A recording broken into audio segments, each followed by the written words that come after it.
Hello friends, welcome to Indian study पर आपका स्वागत है। दोस्तों, आज की इस वीडियो में मैं आप लोगों के लिए हिंदी के वही पूरे यानी कि पूरा टेस्ट लेकर के आया हूं जो कि आपके एग्जाम में आने हैं 37 क्वेश्चंस। ठीक है। तो दोस्तों, आप लोगों से यही कहना चाहूँगा कि वीडियो को लास्ट तक जरूर देखिएगा।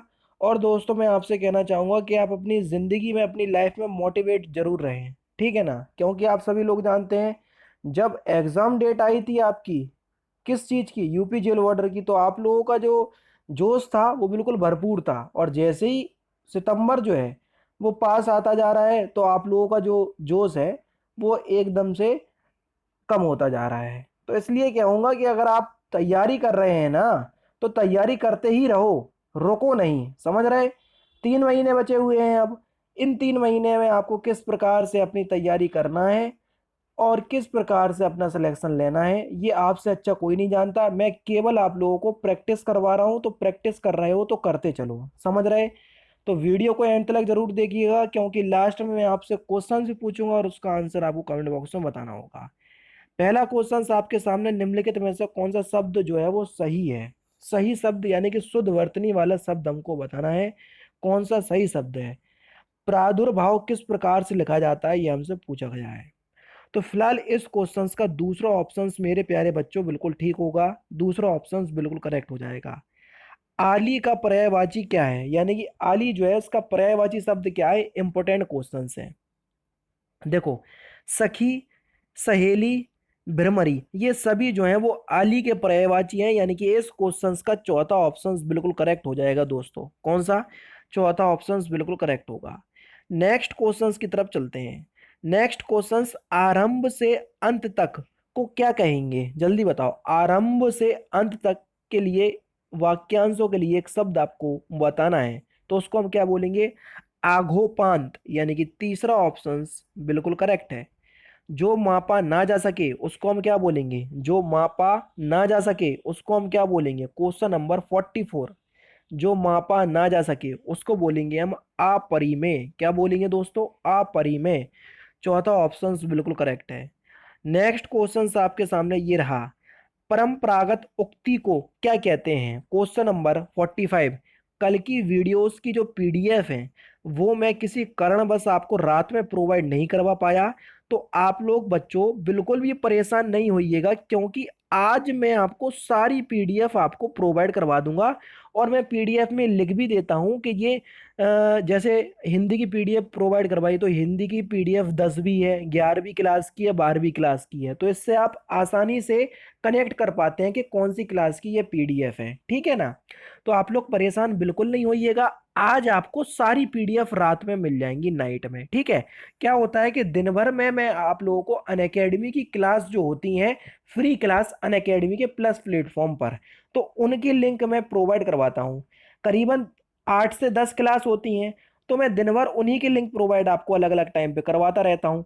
रात में वो क्लासेस आपकी बंद हो जाती हैं और रात में सारी पीडीएफ इसलिए प्रोवाइड करवा देता हूं कि आप लोग सोने से पहले एक बार अगर ग्रुप खोल करके देखेंगे तो सारी पीडीएफ आपको एक बार मिल जाएंगी और आप लोग डाउनलोड कर सकेंगे। ठीक है ना? इसलिए दोस्तों, मैं आज आपको नाइट में सारी पीडीएफ प्रोवाइड करवा दूंगा, बिल्कुल भी परेशान नहीं होना। और जो बच्चे टेलीग्राम ग्रुप से ऐड नहीं हुए हैं, डिस्क्रिप्शन पर लिंक दिया है, वहां से ऐड हो जाइए। कई बच्चों की शिकायत आ रही थी कि मैं उस लिंक से ऐड नहीं हो पा रहा। तो बच्चों, आप अपने मोबाइल में टेलीग्राम को डाउनलोड करो, पूरा रजिस्टर कर लो, जिस प्रकार से व्हाट्सअप होता है उसी प्रकार से कर लीजिए पूरा। फिर उसके बाद इंडियन स्टडी सर्च मारोगे तो हमारा लोगो आपको दिख जाएगा, तो वहां से भी आप ऐड हो सकते हैं। विलास में किस प्रत्यय का प्रयोग हुआ है? जल्दी बताओ। परंपरागत उक्ति को हम क्या कहते हैं? इस क्वेश्चन का आंसर मैंने नहीं बताया हो तो उसको बोलते हैं हम अनुश्रुति। क्या बोलते हैं? अनुश्रुति। विलास में किस प्रत्यय का प्रयोग हुआ है? Question number 46। तो विलास में आस प्रत्यय का यूज हुआ है, यानी कि दूसरा ऑप्शन बच्चों आपका बिल्कुल करेक्ट होगा। बोली में कौन सा प्रत्यय है? जल्दी बता दो। बोली में कौन सा प्रत्यय है? Question number 47। गोली में कौन सा प्रत्यय है? ई प्रत्यय है बोली में, यानी कि पहला ऑप्शन करेक्ट। अत्यंत का संधि विच्छेद आपको बताना है कि अत्यंत का सही संधि विच्छेद क्या होगा। तो अत्यंत का सही संधि विच्छेद हो जाएगा अति प्लस अंत, यानी कि इस क्वेश्चन का दूसरा ऑप्शन बिल्कुल करेक्ट होगा बच्चों। नेक्स्ट क्वेश्चन, जगदीश में कौन सी संधि है? बताओ। एक बार बता भी चुका हूं कि जगदीश में कौन सी संधि है, क्वेश्चन नंबर 49। तो जगदीश में आपकी व्यंजन संधि हो जाएगी बच्चों। कौन सी संधि हो जाएगी? व्यंजन संधि, यानी कि दूसरा ऑप्शन आपका बिल्कुल करेक्ट है। समझ रहे हैं? जब किसी वर्ग के पहले वर्ड में का वर्ग आ जाए, का मेल किसी स्वर अथवा किसी वर्ग के तीसरे वर्ण से हो, तो वहां पर आपका व्यंजन संधि होती है। समझ रहे हैं? तो जगदीश का अगर आप क्या करोगे, संधि विच्छेद करोगे, तो इसका संधि विच्छेद होगा जगत प्लस ईस। और जगत में देखो ता आ गया, और ता जो है वो किसका, का वर्ग का, सॉरी का वर्ग का तो नहीं, ता वर्ग का व्यंजन है। ठीक है ना? तो वहां से आपको बिल्कुल पता चल जाएगा ये क्या है, एक व्यंजन संधि, यानी कि दूसरा ऑप्शन करेक्ट। निरोग में कौन सी संधि है? निरोग में कौन सी संधि है? देखो निरोग का अगर आप संधि विच्छेद करोगे तो क्या होगा, निहि प्लस रोग, और यहाँ पर विसर्ग लग गया। ये जो दो दो बिंदु होती हैं इसको हम विसर्ग कहते हैं। जब भी वहां विसर्ग लग जाए तो वहां आंख बंद करके आप विसर्ग संधि लगा देना। तो इस क्वेश्चन का पहला ऑप्शन बिल्कुल करेक्ट है। साहित्य लहरी किसकी रचना है? जल्दी बताओ। साहित्य लहरी, तो साहित्य लहरी जो है ये किसकी रचना है? ये सूरदास की रचना है। समझ रहे हैं? सूर सागर हुआ, साहित्य लहरी, ये सभी की सभी जो आपकी रचना है ना, ये सूरदास की हैं। यानी कि इस क्वेश्चन का पहला ऑप्शन बिल्कुल करेक्ट है। सूर साहित्य किसकी आलोचनात्मक कृति है? क्वेश्चन नंबर 52 है। सूर साहित्य किसकी आलोचनात्मक कृति है? तो ये हजारी प्रसाद द्विवेदी की है बच्चों। किसकी? हजारी प्रसाद द्विवेदी की। यानी कि पहला ऑप्शन आपका बिल्कुल करेक्ट होगा प्यारे बच्चों। आकाशदीप किसकी रचना है? जल्दी बता दो। आकाशदीप किसकी रचना है? तो आकाशदीप जो है वो जयशंकर प्रसाद की रचना है। किसकी? जयशंकर प्रसाद की। अंधा युग किस प्रकार की रचना है? अंधा युग किस प्रकार की रचना है? तो अंधा युग जो है ये एक नाटक है। क्या है? नाटक। जी हाँ दोस्तों, अंधा युग जो है ये धर्मवीर भारती द्वारा लिखा गया एक महत्वपूर्ण नाटक है। किसके द्वारा लिखा गया? धर्मवीर भारती। नेक्स्ट क्वेश्चन, परम परमोषद का संधि विच्छेद क्या होगा? जल्दी बताओ। परमोषद का सही संधि विच्छेद, आराम से आप इस क्वेश्चन को बता सकते हैं। तो परमोषद का सही संधि विच्छेद हो जाएगा परम प्लस औषध, यानी कि तीसरा ऑप्शन करेक्ट। सुरेंद्र में कौन सी संधि है? जल्दी बता दो। सुरेंद्र में कौन सी संधि है? Question number 56। तो सुरेंद्र में आपकी गुण संधि होगी बच्चों। कौन सी? गुण संधि, दूसरा ऑप्शन आपका बिल्कुल करेक्ट। मनोज किसका पर्यायवाची शब्द है? Question number 54, sorry 57। मनोज किसका पर्यायवाची शब्द है? मनोज जो है ये कामदेव का पर्यायवाची शब्द है। एक बार और हो चुका, उसमें कामदेव का पर्यायवाची पूछा था तो मनोज था। तो मनोज किसका पर्यायवाची? तो कामदेव का। उल्टा पूछ लिया आज, तो पता भी होना चाहिए। हसाना क्रिया कैसी है? जल्दी बताओ। हसाना किस प्रकार की क्रिया है? तो हसाना जो है वो एक प्रेरणार्थक क्रिया है, यानी कि तीसरा ऑप्शन आपका बिल्कुल करेक्ट है। प्रेम सागर किस प्रकार के समास का उदाहरण है? प्रेम सागर किस प्रकार के समास का उदाहरण है? जल्दी बताइए। प्रेम सागर किस प्रकार के समास का उदाहरण है? Question number 59। तो यहां पर आपका तत्पुरुष समास होगा। प्रेम से भरा हुआ सागर, प्रेम सागर। जहां कारक चिन्हों का बोध होता है वहां तत्पुरुष समास होता है।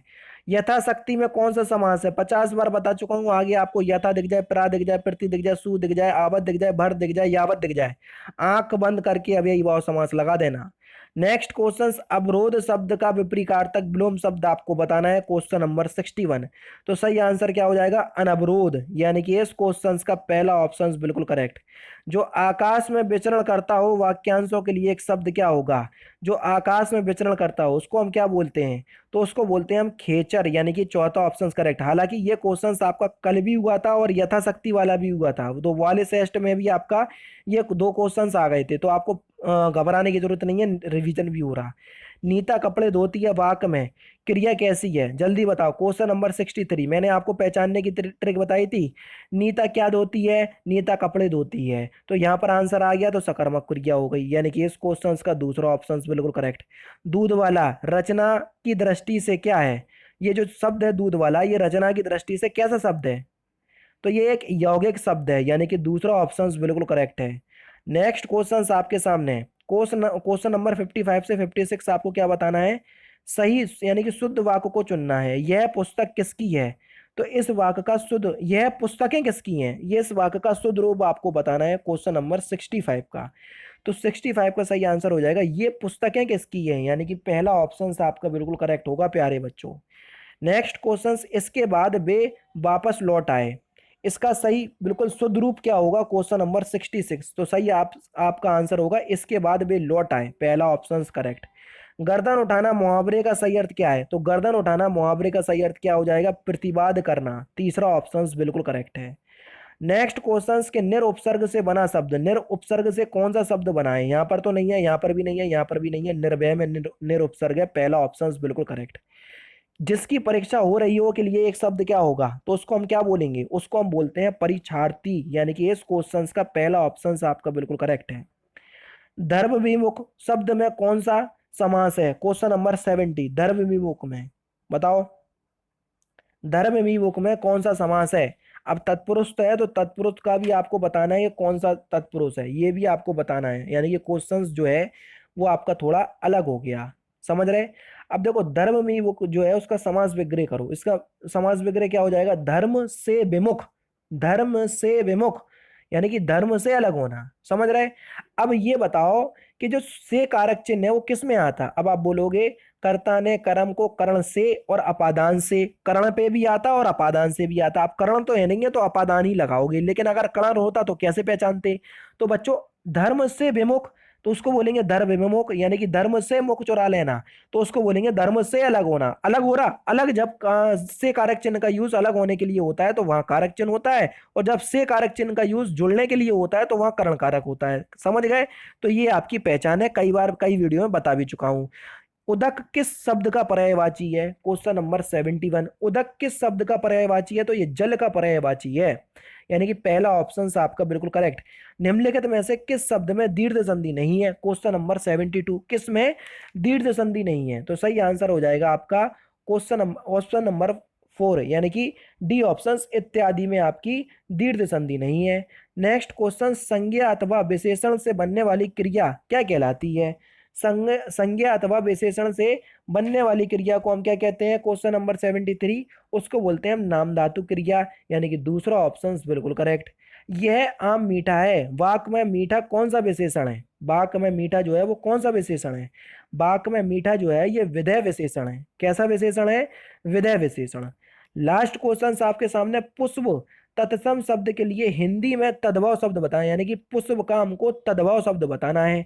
अब इस क्वेश्चन का आंसर आप लोग बिल्कुल सही देना और कमेंट बॉक्स में बताना, क्योंकि ये लास्ट क्वेश्चन है, जिसने इस क्वेश्चन का आंसर गलत दिया तो उसकी हो जाएगी पिटाई, क्योंकि बहुत सिंपल क्वेश्चन है।